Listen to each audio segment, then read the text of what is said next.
It's a hard thing to figure out who you are and what you want to do. I've just watched my husband's been going through it too. He is a restaurateur, and he's been in restaurants all his adult life as a front of the house person, a manager, a general manager. He's opened some of the most prestigious restaurants in the world, like 11 Madison Park. And he has found that everybody wants him to keep doing what he's known for doing, which is tough. Like nobody is going to come up to you and invent a job for you. Mm-hmm. They're not going to come up to you and say, like, I know you've always done this, this, and this, but what if, you're an awesome, cool, talented person. What if you did this for me instead and I paid you a ton of money? That doesn't happen. So I guess what I would say is that you have to be the one to come up with your ideal job. I'm Srini Rao, and this is the Unmistakable Creative Podcast, where you get a window into the stories and insights of the most innovative and creative minds who've started movements, built thriving businesses, written best-selling books, and created insanely interesting art. For more, check out our 500-episode archive at unmistakablecreative.com.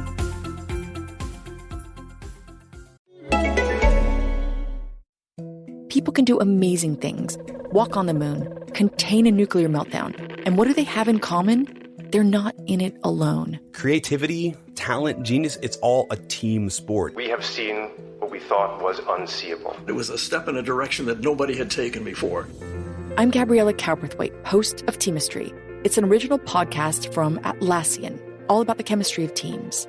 Check it out on Apple Podcasts, Google Podcasts, or wherever you listen.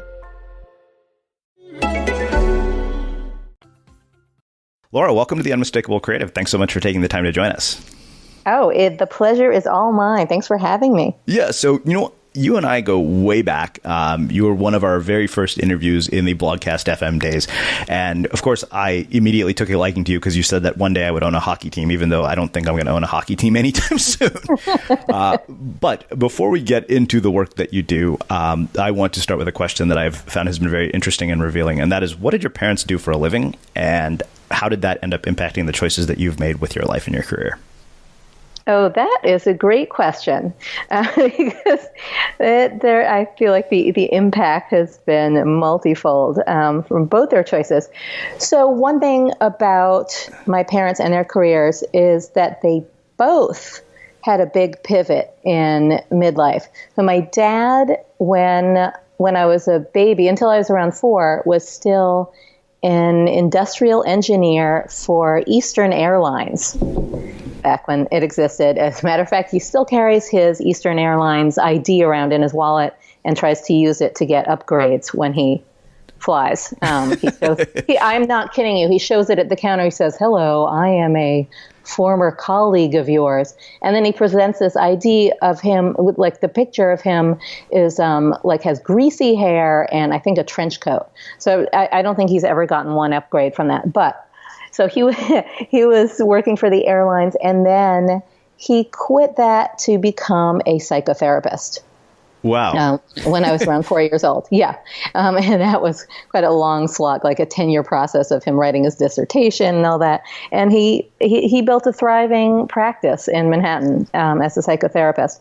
And my mom was a musicologist. She had a PhD in music, still does, and she was working in the recording industry. She recorded artists like Joan Baez and Country Joe and the Fish? I might be mixing that up. And she was there when they turned down Bob Dylan. She was like there in the cool 60s heyday of folk recording and all that. And then she took some time off when I was a kid, just like to be a mom.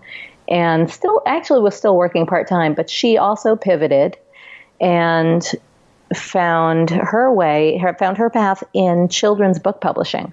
And she started from the very bottom. Like, she took all those tests, those kind of personality assessment tests and read What Color Is Your Parachute and did all that stuff for a while, and found that she loved children's books. And she got into that field by way of like internships in her 40s, I believe.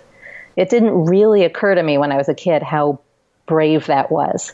Like to go back to work at square one and work for people much younger than you as their interns and then as their assistant and all that. So, the pivot on both sides has always informed my choices, because I feel like I always knew that whatever I did, it didn't have to be for life. Uh-huh. Like I could make up my mind for now, and then if that didn't work out, I could choose something different later. And I've always kind of felt like, well, my parents pivoted in their mid-40s, so I have till then to figure out what I really want to do. And I think I kind of did. But also my dad being a shrink affected me in all kinds of personal levels. I was going to let that go. For one thing, I don't like to share feelings, because he would just try to extract them out of me. Uh-huh. And so I hate the language of emotion. I hate the question, how does that make you feel? We would go to a movie. We would go to see I don't know, Police Academy. And he'd say, how do you like the movie? And I'd say, I liked it. It was funny. And he'd say, but how did it make you feel? And then I would just run away. So just tell him to shove it. So, I think that might have turned me into a somewhat guarded person. Uh-huh. I'm not super mushy. I don't my dad cries at everything. He's 85 and he still just bursts into tears at the drop of a hat. All you have to say is Jew. I mean, he's a Jew, and he will think of the Holocaust, and then he'll start weeping. Or he will think, if I say nanny, he'll think of when his nanny was sent away when he was 4 years old, and he'll start weeping. Or he'll just weep for something happy. But so anyway, I'm not a touchy-feely, weepy person. Uh-huh. So that's how their career choices affected me on the whole. It was their ability to just go with something new, drop it all and go with something new. Yeah. So for anybody who's in a moment in their life where they feel trapped or mid-career and they're wanting to make some sort of radical pivot, from having watched your parents, what would you tell them? I would, I don't know if having watched my parents would tell me how to tell them how to do it. Yeah. Because I think that it's a hard thing to figure out who you are and what you want to do. I've just watched my husband's been going through it too. He is a restaurateur, and he's been in restaurants all his adult life as a front of the house person, a manager, a general manager. He's opened some of the most prestigious restaurants in the world, like 11 Madison Park. And he has found that everybody wants him to keep doing what he's known for doing, which is tough. Nobody is going to come up to you and invent a job for you. Mm-hmm. They're not going to come up to you and say, I know you've always done this, this, and this, but what if, you're an awesome, cool, talented person. What if you did this for me instead and I paid you a ton of money? That doesn't happen. So I guess what I would say is that you have to be the one to come up with your ideal job. And you do it by trying a whole bunch of different things. You have to be willing to either start at the bottom or start small or dabble and risk trying things that you might end up dropping. Uh-huh. And risk having to tell people who ask, how'd that thing work out? That it didn't. Yeah. Which is embarrassing for people. I think most of us really, when we're excited about something, we tell everybody we're doing it. We're like, hey, I'm doing this new thing. I'm really excited about it. I'm taking this course. I am going to learn how to be a speed car racer. I'm going back to school and I'm going to learn how to teach, or I am starting a jewelry business.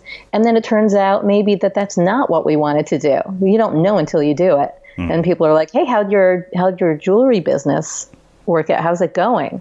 Have you sold any earrings? And you have to say, it turned out I don't love making jewelry, or I don't like selling jewelry. And it's really embarrassing. So I think that you have to be willing to go through that embarrassment and try a bunch of things. And maybe you tell people about, maybe you tell everybody that you're doing it, or maybe you keep it to yourself. But I think that is essential, that you know and feel okay with the idea that you might drop it and move on to something else.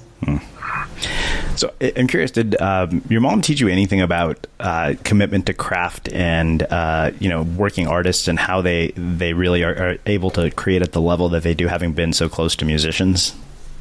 It's funny, not really. She didn't talk about it.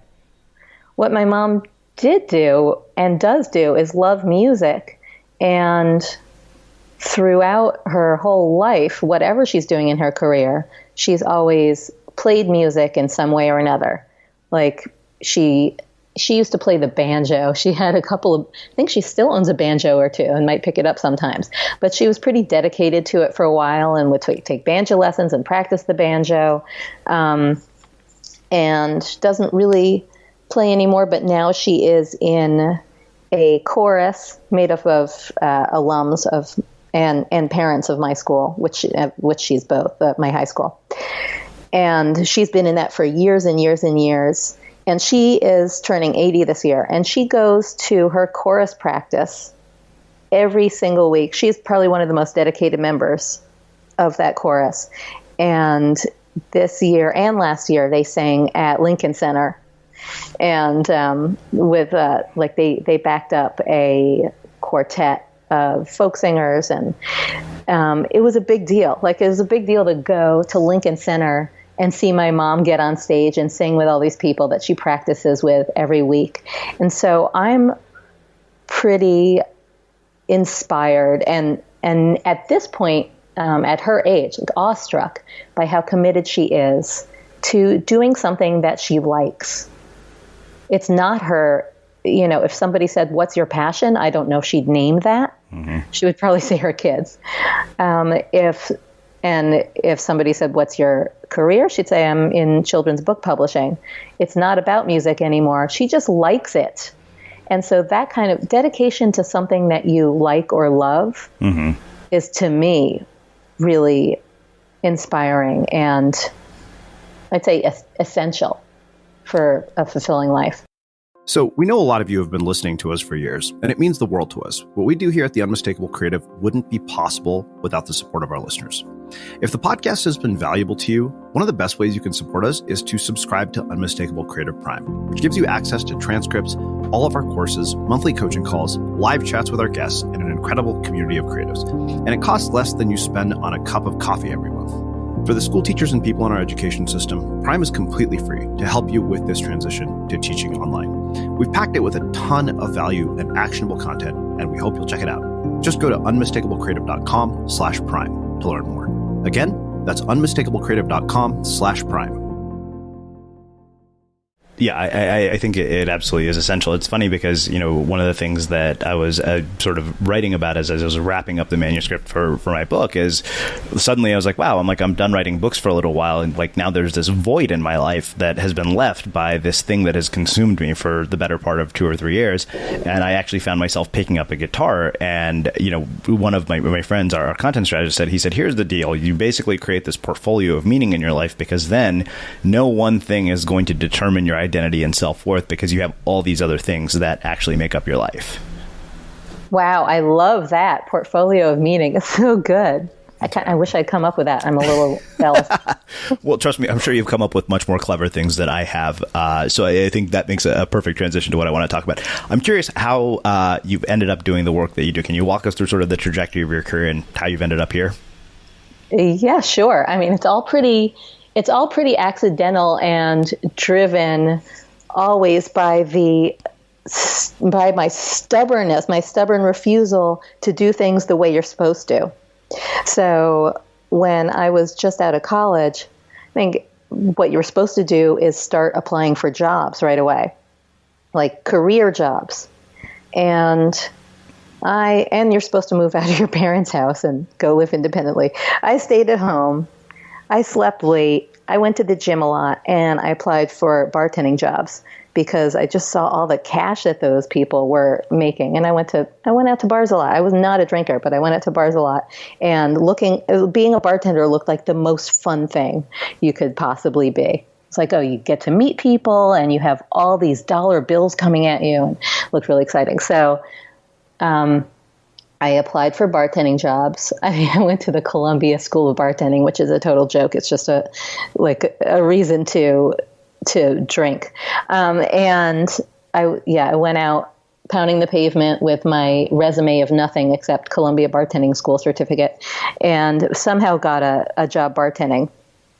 And I was terrible at it, and I got fired. And then I got another job bartending, and I was terrible at it, and I got fired. And I knew all this time, I knew that I wanted to do something with writing, but none of the paths looked good to me, because if you wrote books, I thought that means that you have to sit at home all day in an attic, in your pajamas or wearing a beret or something, and typing things out, and ripping the paper out of a typewriter and crumpling it and putting it in the garbage can and then setting fire to it and weeping and drinking. I wish that was my book writing process. That sounds more enjoyable than mine. Well, there are no typewriters anymore, so we could cross that out. And I thought if you write for a TV show, that could be kind of fun, but it means you have to show up at work every day, and you have to move to LA, I figured, and that just seems hard, and you have to write a script to get in there. And all of the options just seemed too hard, either lonely or hard. And then one day a friend called me she was working for a friend of her family's, named Lisa Birnbach, who had written a book. You may be too young to know this, but it was a book called The Preppy Handbook. And it was a huge hit in the early 80s, like a big bestseller. And she was really famous for it. And now she was working on a guide to colleges, a big handbook where you can compare different colleges, and with her spin on it. And my friend said, I'm working for Lisa on this college guide and fact checking for her, and I'm just calling schools and seeing if her info is accurate. Do you want to come in and help? She needs more people. And this was at 11 a.m. I was still in bed, and I was like, fine. This may be one chance to get paid for something that's not waiting tables or bartending. So I went in and started that day, and it was really fun.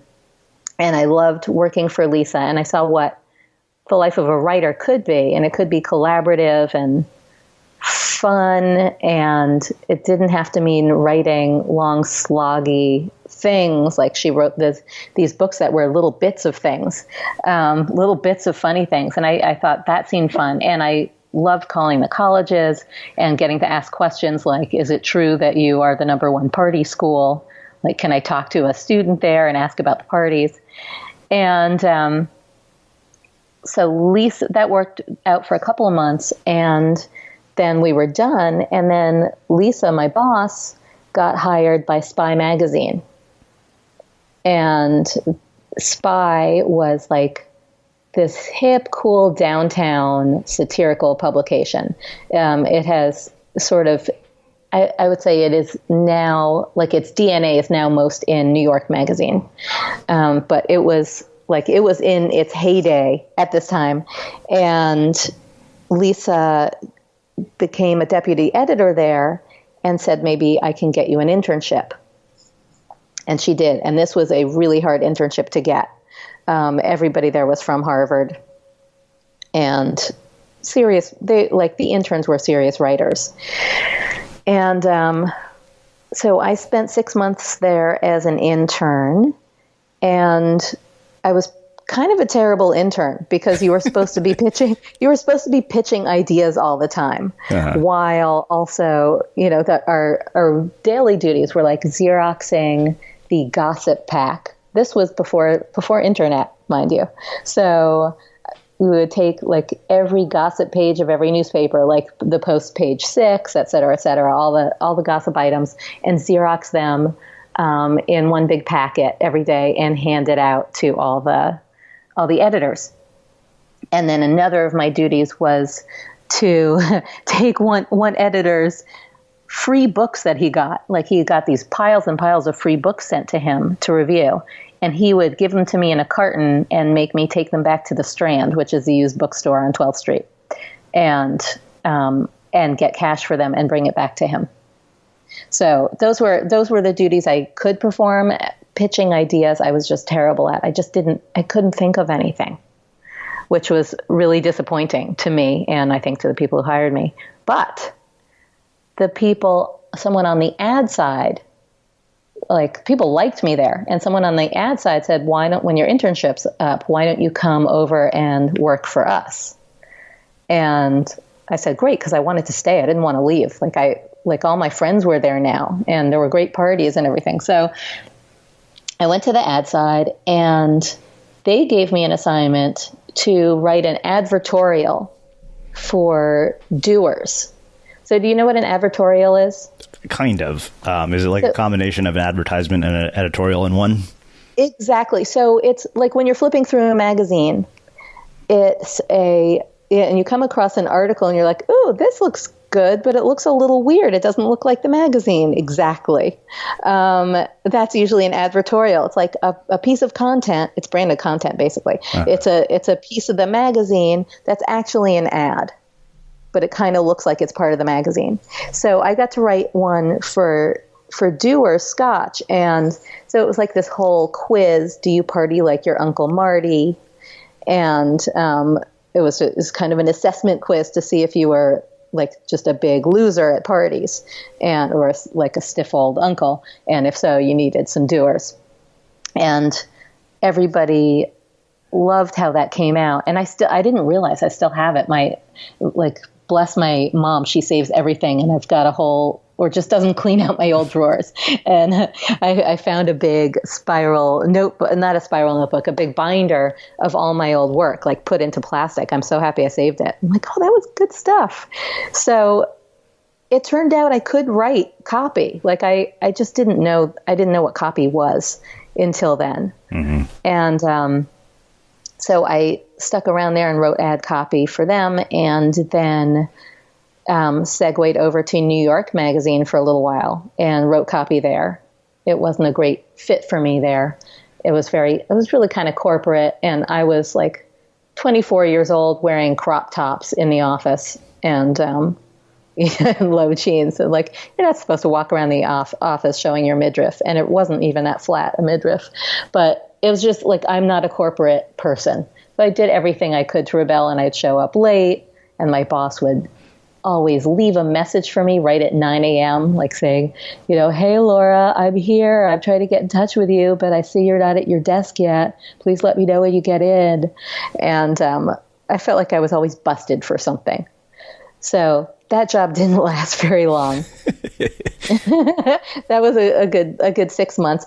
And I would say that is probably the longest I've spent in a corporate job where I'm supposed to be there from 9 to 6. Like Spy was a little looser. I was able to come in there at like 12 p.m. And so, 6 months is the longest I've spent in a full-time corporate job. And after that, I had a friend from Spy Magazine who was working in promos at VH1. And like he had just gotten this cool job and was telling us about it. I was like, what do you mean promos? What are those? And he said, well, they're the commercials, like, the little spots in between shows that tell you to watch the shows. Like basically I watch a bunch of TV and then write funny things about it, and it goes on the air. And I was like, oh, I have to have that job. Like, how do I get that job? That's all I've ever wanted to do was watch TV and write little things, if anything, and get paid for it. And he hooked me up with with the head of promos at VH1. And now usually they'll say, show us your reel. and I didn't have a single spot to show. But one thing that I had been doing in between these magazine jobs is working as sort of a ringer on my friend's online bulletin board. And I'm sure most of your listeners are too young to know what a bulletin board is. But it's basically, it was like in the 90s when these internet startups came to be, they had what I guess is basically a forum. It's just a forum like Facebook is now, I guess. And, you'd post something and then somebody would post a comment on it and et cetera, and it would turn into a thread. It was just a very primitive form of it. And so a friend from Spy had hired me to write on his bulletin board, like pretending I'm just a user, and make it look like a really lively bulletin board where they're like hot conversations going on all day. So I was allowed to write about anything I wanted. So I would write about the latest episode of 90210 and the latest episode of Melrose Place. And, oh my God, I can't believe Dylan's doing drugs again. This is so exciting. And, intervention time for Dylan. That was like my favorite story arc, and I'd write about it all the time. So that must have lasted you the entire 9 years of the series. I think that's true. No, his drug arc was not that long. I wish it had been. Yeah. But my favorite episode was when Mackenzie Phillips from One Day at a Time came in and staged the intervention. And then she ended up on Celebrity Rehab years later. So anyway, so I had written a bunch of stuff about that and had conversations online about that. And so when I went to meet with this head of promos at VH1, I was like, what do I have to show her? And I printed out all these conversations, all my comments about Melrose Place and 90210. And she liked them and said, okay, you can write a promo. And that's where I got my first TV writing job. And that turned into more jobs. And I ended up getting work at Nickelodeon. And then my holy grail of promo companies, Nick at Nite. Because they were doing the best, coolest, edgiest stuff on TV. And I was so excited to get to write for them. And I stuck with them. I stayed with them and their spin-off network, TV Land, for many years. So that was my TV career.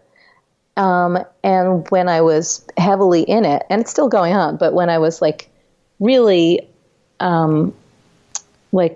I'd say mired in it and a little bit in a rut, and not knowing what was next for me, I met my friend, my now good friend and partner, Marie Forleo, at Crunch. We were both in the same hip hop class, and she was just this chick. I might have told you the story before on air. She was just this chick in the front of the class who had the most slamming body and perfect hair and the best moves. And she hit every move. And she was always chosen to be in the front when we split up the class and did it and showed each other our moves. And I could not stand her. She doesn't really even sweat. Maybe just a little bit of an adorable sweat splotch on the top of her shirt. But she was just so full of enthusiasm and yay, and super good at it. That I was just like, give me a break. And then I started talking to her one day and discovered to my great disappointment that she was really nice and very likable. I was hoping she was a biatch. But I really liked her. And my husband at the time was opening a restaurant called Lever House and looking for bartenders. And she told me that she bartended. And I said, do you want another bartending gig? And she was like, yeah, I'm always looking for more work. Cause she really was. This girl would take any work. She was working day and night and was able to juggle multiple bartending jobs. And I knew she was also doing some weird life coaching thing on the side. So she went and got a job at my husband's place, Lever House. And and we got to know each other there. I would come in, sit at the bar and talk to her, and we would also walk home from hip hop together, and she started teaching hip hop, and we became pretty good friends. And I guess fell out of touch for a couple of years, and then got back in touch in around 2008. And a thing to know about Marie is that she's got this crazy witchy sense. Like, she always knows when you're up to something. She will always bust you if you're like not showing up for, when I was in her mastermind, she would just call me out. She was like, "Are you planning to skip the first night of blah, blah, blah? Like, are you planning to skip the movement class?" I was like, "How did you know that?" She's like, "I could just tell." So her witchy senses somehow compelled her to call me up in 2008, out of the blue, when I was feeling like I was in a total rut. Like, I'd gotten married the year before. The excitement of getting married, like not of being married, but the excitement of planning a wedding was over. I was feeling a little stuck in my career. I was feeling very complacent. Like, am I going to keep writing promos for the rest of my life? Is that it? Am I going to do something bigger? What is my next thing? Do I write a screenplay? Do I write a teleplay? What else can I do? And so she showed up out of the blue and was like, "What are you up to these days? Do you want to get together?" And so we reconnected, and she was like on fire in her career. She was really building her life coaching practice, and she had this website that I thought was so pro. Looking back at it, it's like, oh my God, it was like so 2008. But back then, it was really impressive to me. Like, she had a video that started playing when you brought up the website. She had this thing, I didn't know it was called an opt-in, but she had an opt-in that was collecting names. She had a huge list building up. And for all I knew, like, she had been collecting names on a legal yellow pad in our hip hop class every week back like years before when I knew her. She had been coming in and saying, "Hey, like, I'm not only a hip hop instructor, I'm also a life coach. And I have a newsletter. If you want to sign up for my newsletter, put your name down here." And people would actually sign up, because back then everybody actually wanted a newsletter. So she had been building a list for a while. And so now in 2008, she had this like really pro website, and her book was being published by a real publisher. She had a book called Make Every Man Want You that she had written as an ebook, and now it was getting published. And so she was doing all this cool stuff, and I just wanted to be connected with her. I didn't, I just liked being friends with her, and I thought maybe it would give me some ideas. And so I started spending more time with her, and she had this online course that she was starting. She started a thing called Rich, Happy, and Hot, which sounds so cheesy now, and she knows it. And she was like, this brand no longer sounds right for me a couple of years ago. But back then it was like, wow, how did you come up with a name like that? Rich, Happy, and Hot. That's everything I want.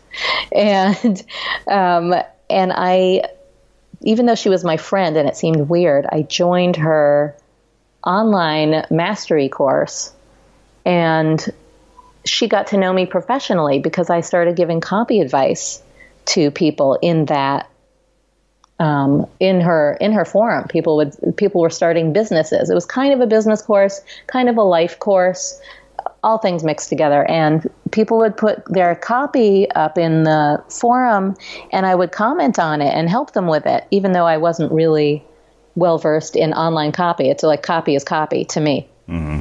And she noticed that, and also knew that I'd been writing promos for years. And she said, "Hey, I'm doing my first live event. And I'm wondering if you would ever think of speaking in front of the crowd and like giving a talk on copy." And I said, "Of course, sure." Like, I wanted to do something new, and I was like, that sounds like a cool thing to do. I've always kind of wanted to do some speaking. So I put together a talk called 5 Secrets of Non-Sucky Copy.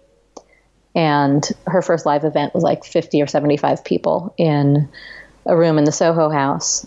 And I gave that talk, and people started coming up to me and saying, hey, can you help me with my website copy? Like, I'm trying to build a website and I don't know what to write on it. Can you help me with that? I was like, yeah, sure, I can. Like, I'd never done that kind of writing before, but again, copy is copy. So it's like, sure, why not?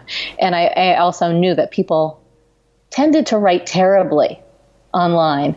Like, they just used stiff, businessy, non-conversational language. And I knew I could fix that instantly. So from that one talk, a bunch of people started asking me to help them.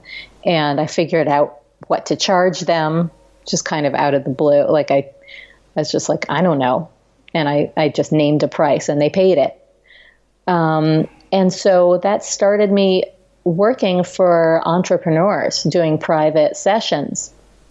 And I was still at this time writing promos and feeling, again, like a little like, blah, like I like this, but there's got to be something more. And I think that kind of blah started to show through, and a major, like, 6-figure contract that I had with my biggest TV client ended in 2010. Like, my boss there, or biggest client, called me in for a meeting, and I had thought she wanted to talk about this project we were working on. I think one of her colleagues said, hey, so-and-so wants to see you after the meeting. And I said, aren't you coming too? And she's like, nope, just you. And I felt like, there's something weird about that. Like, why wouldn't she include the whole team? And I went in there, and she was like, as you know, your contract is coming up for renewal. And I was like, uh-huh. She was like, well, we're not renewing it. And so, again, this was 6 figures. This was my bread and butter.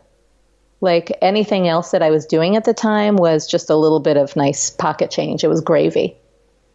If you asked me what I did for a living, I would say I work for this client. So that was just a big, like, punch in the gut, and feeling of like, okay, now I really have to figure out what I'm doing. Like, I'm still a promo writer, but I don't know where I make my living. So because I had these online clients and knew there were lots more of them, I put packages on my site, and people started coming and signing up and paying my full package. And I got a whole lot of clients and started building a business. I had just put up Talking Shrimp as a website, and I had really built it as a showcase for my promos. And I was also, Marie had said when I was building the site, like, you're going to have a blog, right? And I was like, a blog? I don't know. Isn't it, this is 2009. I was like, isn't it too late to blog? She's like, no. And I was like, I laugh now. I wish I had blogged more back then. It was so not too late to blog. But so I had a blog, and that was bringing some people. I had a really small list, but some people were coming to it. So I had some audience, and I had an opt-in because Marie had also said, what's your opt-in? And after I gave that talk, she was like, you can just package that talk you gave into an opt-in. So I had done that. And that was building me an audience, and that audience turned into clients.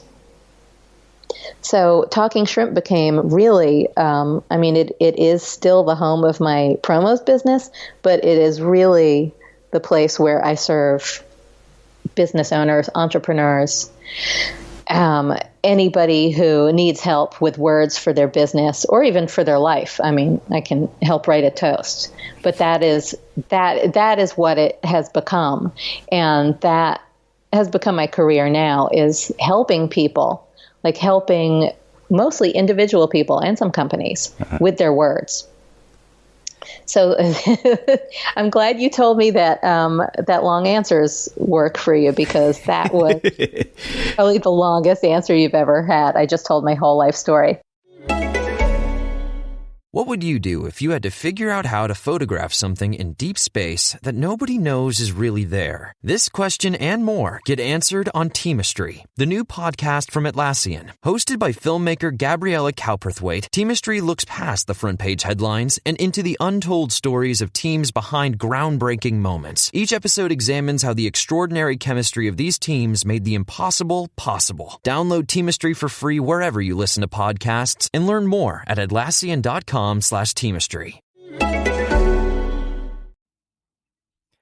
So I don't know about you, but vacuuming is not one of those things that I ever look forward to doing. But as you know, your environment has a huge impact on your creativity. So I still like it to be clean wherever I'm living and working. But now it doesn't have to be something that you deal with. If you're like me and you grew up in the 80s, you probably fantasized about the day when cleaning your house would be like it was for the Jetsons, meaning you don't have to lift a finger. Well, the good news is that we're already kind of living in that future. And the easiest way to make sure your floors are clean every day is with the iRobot Roomba Robot Vacuum. It cleans up after itself. The Clean Base automatic dirt disposal takes convenience to a new level, automatically empties its own bin into an allergen lock bag that holds 60 days of debris and traps 99% of pollen, mold, and dust mites, so you can forget about vacuuming for months at a time. Let the Roomba clean for you instead. It learns your home, finds dirt, and empties itself on its own. It's got powerful cleaning performance made effortless. Remember, if it's not from iRobot, it's not a Roomba. To learn more, go to irobot.com/unmistakable. Well, that raises numerous questions, as you might imagine. The first place I want to go back to is bartending, and I'm very curious if there's anything you actually learned about storytelling from being a bartender, because like when I look back at my experience of sitting in bars, I can't imagine the thousands of things that people tell bartenders over the years, and I'm curious if that's had any impact on you. You know what? No, I would say my jobs at those bars have turned into stories because of how bad I was and the places that I worked. I mean, I worked at one, and I have a story about it on my blog. One bar that was called the Chase It Space, and it was like a disgusting, down and dirty rock and roll bar where live acts performed, including one named Gigi Allen. And I'm not going to soil your podcast with the details of what he used to do on stage. He's now dead. Combination of heroin overdose and blows to the head from his fans, because that was the kind of relationship he had with his fans. But it was a dirty, dirty place, and I got fired from there. I got fired from a bar that was that had Confederate flags up, and I had no reason to be there except it was the only place that would hire me.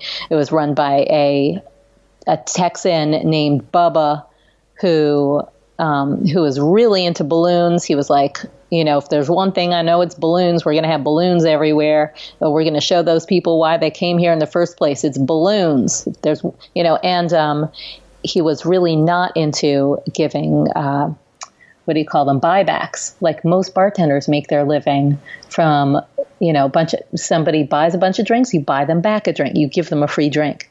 And I wasn't allowed to do that. So I made lousy tips. And one day I gave a free beer to the bar back, who I thought, he works here, he deserves a beer. And I got fired for that. But I would say I did, the people who came to my bars where I worked were not big storytellers. They were either drunks or post-college hoes, and ordering woo-woo shots and asking for Steve Miller and wearing big clips in their hair and frosted lip gloss, or just weirdos who would hit on me and invite me to Turkish dinner, even though they weren't Turkish, and then leave when I said no. So I did not know how to work those jobs. I didn't know how to be a great bartender, and I guess how to flirt enough that I would get tips without buying them free drinks. Uh-huh. So I hate to disappoint. I would like to say I heard the best. I heard the best stories, and from all walks of life. I did get all walks of life in there. I mean, I got doormen who would come in right after their because I had the lunch shift, which was for losers. The doorman who would come in right after their shift ended in the morning, wait outside until we were open, and come in the second we opened our gates, so they could, so this guy could have his liquid lunch. And people who'd come in from sex clubs where they worked and throw darts in the day, like a lot of losers and weirdos and assortments of deplorables, as they're now called. Mm-hmm. But yeah, not a lot of great stories from them. So I'm curious, having had the experience you have, writing promos, writing the stuff that you do with Marie, and just kind of looking at what you see, in the world today, especially with such a noisy world, where do people go wrong in making their words and their communication persuasive and impactful? In several places. I would say that the first is that they don't know how to write conversationally. I think that people, when they're writing, and they're not copy minded, they haven't learned the ins and outs of copy and haven't studied it and aren't really aware of the impact of their words. For them, it's kind of like writing their own copy is kind of like trying to get sunscreen on the middle of your back. Mm-hmm.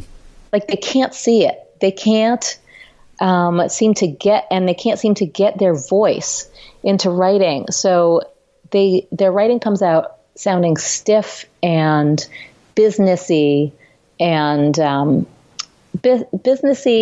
or sleazy, and it doesn't sound like them at all. So that's the number one mistake, is not knowing how to be conversational, not knowing how to get your words down the way you say them. I like to think of it as copy talking, not copywriting. So people think writing, and they either put on their imaginary beret or their like working girl shoulder pads jacket and imaginary briefcase and start writing like that. So that's, I'd say, mistake number one. Mistake number two is that they wrap their writing in what I like to call verbal bubble wrap. So they have this precious message that they want to get out, and they cushion it in so much jargon and blah-de-blah and lead up that you never get to the message itself. Like one example I like to give is they will say things on their about page like, I have always believed deep in my deepest heart of hearts the deep-seated belief that I learned when I was a little girl, which has now become the driving mission that compels me to empower others, which is the undeniable truth that all women deserve to be beautiful, deserve to feel beautiful. And you could just shorten that to all women deserve to feel beautiful. Uh-huh. But it's just wrapped in all this gobbledygook that you never get to that. You never get to what's inside all the bubble wrap, because your eyes glaze over reading all that bland cushioning. Mm-hmm. So that's just poor use of real estate, basically. Like the beginnings of your sentences, the beginnings of your paragraph are where you need to pull people in, boom, right away, with a powerful word, a powerful phrase, and people waste those completely. Yeah. And then the other is just failure to use what I think is the most important thing in writing, which is detail, mm-hmm. Specifics. I'd say specifics are everything. They're what grab our eye. Real concrete nouns and powerful verbs. I can give you an example because somebody just sent me something. She was thanking me for the course that I have with my friend Marie, the Copy Cure, and also a mini course that she found on my site. And she said that she showed me the before and after that she created. So the before, she's in finance, and the before was, this is on her services page, reading it now. 6 out of 10 people are losing sleep over at least one financial issue, according to last year's creditcard.com survey. 68% of women are losing sleep worrying about their finances. My goal is to help you be a part of the other 32%. A financial plan can help you stop worrying and wondering about your money situation. I want you to feel confident and at ease when you think about your finances. So it's like statistics, like business, and then vague promises, right? Yeah. And she changed it to this. Imagine knowing you're making the right decisions with your money. You're saving enough so you won't need to move in with your in-laws if you lose your job. You're investing correctly so you won't need to be a greeter at Walmart when you're 85. You know how much you can donate to Planned Parenthood when Trump makes his next catastrophic move. A financial plan can give you this clarity. You'll know you're making the right decisions with your money now and for the future. So which one do you think is going to pop when somebody lands on that page? Definitely the second one. Right? Yeah. And it's going to weed out people she doesn't want, which clearly are Trump lovers. We know where she stands on that, and it's going to attract the people who are like, yeah, I want to donate to Planned Parenthood, and it has these vivid details that really, I think, punch you in the gut. Like, you're investing correctly, so you won't need to be a greeter at Walmart when you're 85. That's most people's worst fear, although that might be a very fulfilling job for some people, like being the Walmart greeter. And there's a CVS greeter on my corner who seems to love it. But most of us don't want to be that. Like, we want to be able to retire if we want. If we do that, we want to be doing it voluntarily because we love people who are, shopping for logs for their fire. Mm-hmm. So to me, that's just number one, is concrete detail. And that is what makes a business. It's what makes a business, what makes a personal brand, is sharing the specific concrete details of your life. That's what makes you stand out and makes you memorable. It makes people think of you when they see that thing that you always talk about loving. Mm-hmm. So one of the things I'm really curious about, and I'm guessing you've been a witness to this since you have a front row seat to it. I talked about this when I wrote Unmistakable, and you may have seen this sketch that Dimitri Martin did where they did a profile on life coaching on the Daily Show. I think that it was like a trend breakdown, and basically some woman goes into a life coach, and at the end of her session with a life coach, Dimitri Martin interviews her, and he's like, "Hey, have you seen a difference in your life since going to a life coach?" And she's like, "Yeah, now I'm a life coach."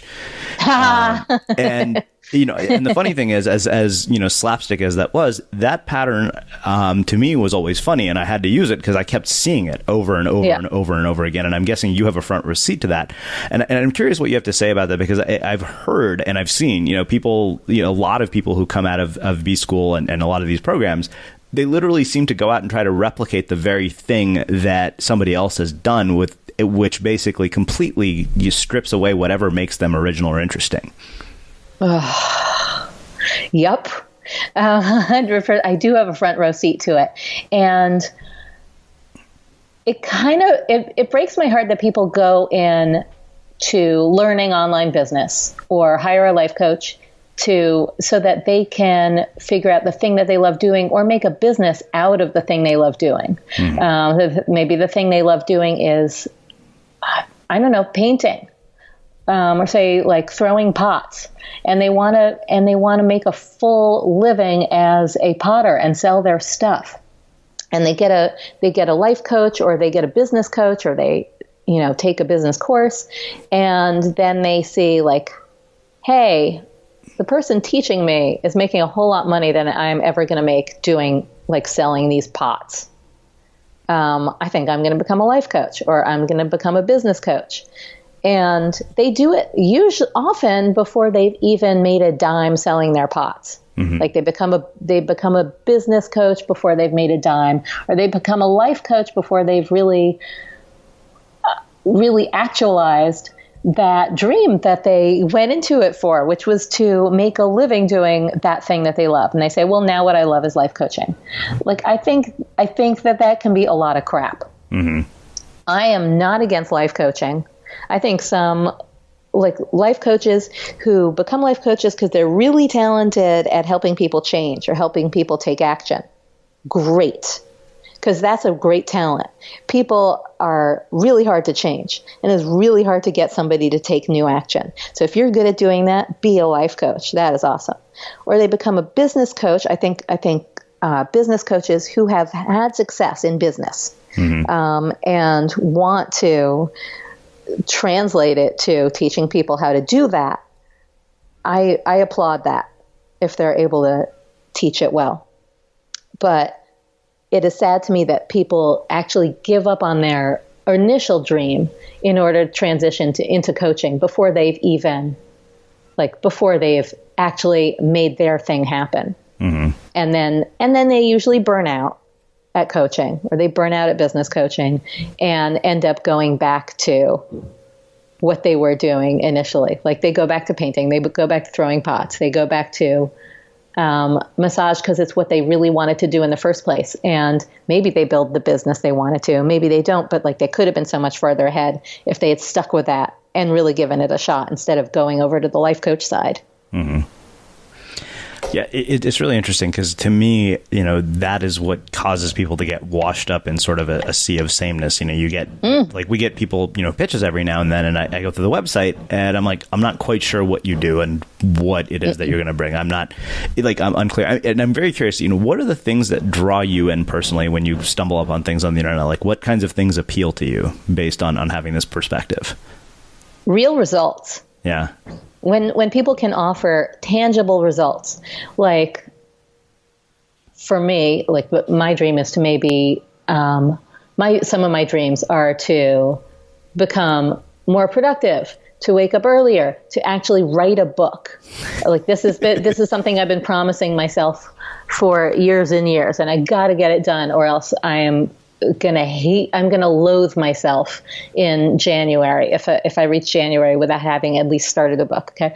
But so if I were looking for somebody who coaches in that area, if I saw over and over, people saying, I will empower you to become, I will empower you to step into your greatness and actualize your dreams and become your best you.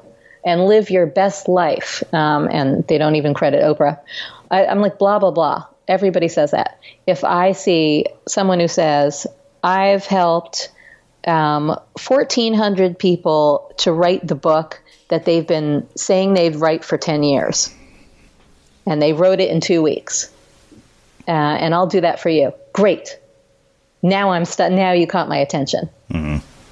You offer a real result. If you have a track record and results and they're tangible, I'm there. If all I see are testimonials from people saying, I loved working with Srini. He, after our hour together, I felt clear and empowered like never before. I can't wait to see what happens. Okay, I would never work with that type of person, so... Right. Yeah, I hope not. But that's most of the testimony that I see. Yeah. Is I feel so great after our hour. I can't wait to see what happens. Or I feel like a world of possibilities has opened up. Let's see what the future will bring. Like I'm not compelled by that. People can get inspired anywhere. Uh-huh. You can get inspired from listening to a podcast. You can get inspired from reading a book. Like just the feeling of inspiration doesn't really go anywhere. So, and neither does the feeling of empowerment or the feeling of passion or being self-actualized or spirituality. I feel so spiritual now. Oh, great. What are you going to do with it? Yeah, you're speaking my language. Yeah. And also mindfulness. The thing is, there are some people who do want to feel things, and they might be attracted to that. I would say there is a growing number of people who just want to feel something. So there's a market for that. There's a growing number of people, I guess, who want to spend the day more mindfully. and feel like the most mindful person on the block. I don't understand that, but I think there are those people. But for me, that somebody who promises you that you're going to feel more mindful after working with them is they are in the discard pile. Note to self, let's not put that anywhere in anything that we write. No. So yeah, that's what I have to say about the sea of sameness. I could probably go on all day, but as you know, I will. Well, I think that this makes a really fitting end to our conversation. Like I said, I wanted to have you back because I knew there was just so much to your story that we didn't get to talk about last time. But I want to finish with my final question, which is how we finish all of our interviews at the Unmistakable Creative. And given your background, I'm very curious to see how you'll answer this. What do you think it is that makes somebody or something unmistakable? I'd say having a point of view and a personal spin on everything you do. Unique one. Yours. And a refusal to be like everybody else. Well, I think that makes an amazing end to our conversation. Where can people learn more about you and your work? At talkingshrimp.com. Awesome. And it's spelled like it sounds, Talking Shrimp. Awesome. And for everybody listening, we will wrap the show with that. Did you know that every Sunday our community manager, Milena, sends out 10 key takeaways from episodes just like this one? All you have to do to receive it is sign up for our newsletter. Just visit unmistakablecreative.com/newsletter and you'll get them delivered right to your inbox. Again, that's unmistakablecreative.com/newsletter.